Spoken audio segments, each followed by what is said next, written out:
It's too late now.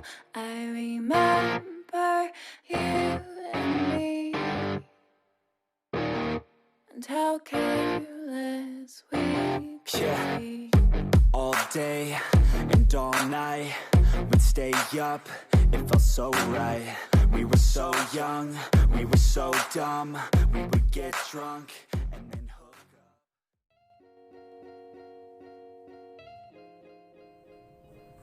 Assalamualaikum warahmatullahi wabarakatuh. Pada video kali ini adalah pertemuan kedua kita pada mata kuliah sistem proteksi pada tahun 2020 ini, dimana kita praktikum melalui suatu video tutorial. Pada pertemuan ini kita akan membahas mengenai prinsip kerja dari MCB ataupun miniatur circuit breaker, bagaimana cara instalasinya, dan apa saja komponen yang akan bekerja ketika MCB itu berfungsi. Nah, seperti yang kita ketahui pada teori sebelumnya, bahwasanya MCB itu mempunyai dua komponen dalam pengamanan suatu jaringan listrik ataupun instalasi listrik. Yang pertama adalah komponen bimetal dan komponen elektromagnetik, di mana elektromagnetik ini akan bekerja ketika terjadi hubung singkat ataupun short circuit pada suatu instalasi, sementara komponen yang kedua bimetal ini akan bekerja ketika pada suatu rangkaian itu terjadi beban lebih. Jadi batas yang ada pada MCB itu terlewati, bisa saja karena pemakaian yang terlalu banyak dari kapasitas daya yang disediakan. Untuk selengkapnya silahkan kalian lihat video berikut ini.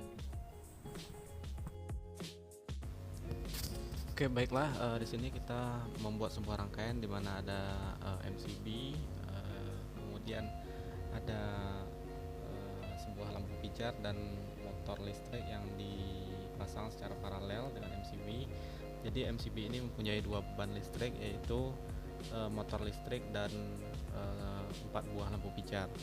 Nah, kita analogikan bahwasanya pemakaian kedua beban ini tidak lebih dari 900 watt.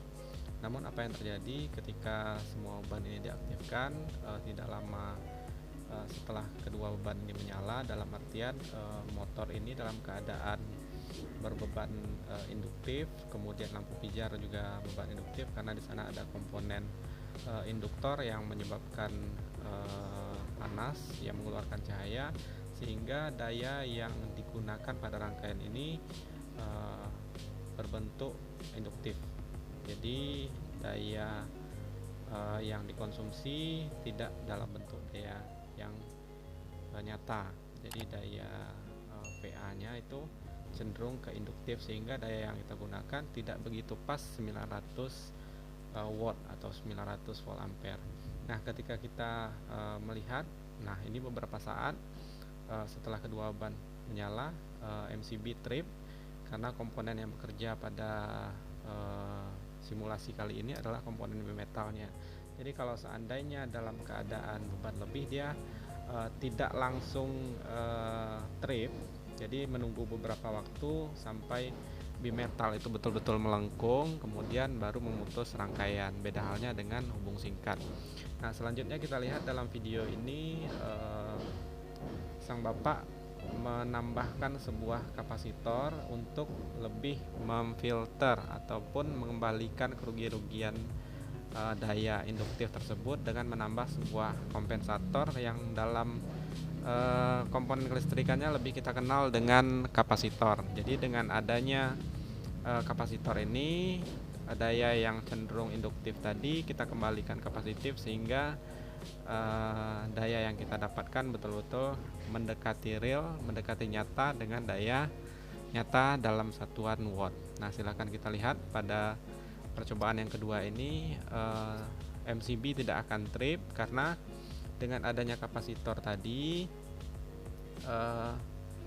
daya yang tadinya dalam berbeban motor dan lampu pijar tadi dikembalikan vektornya ataupun bentuknya menjadi watt. Jadi kalau daya semu itu yang cenderung induktif itu volt ampere, kemudian kalau yang ampere reaktif.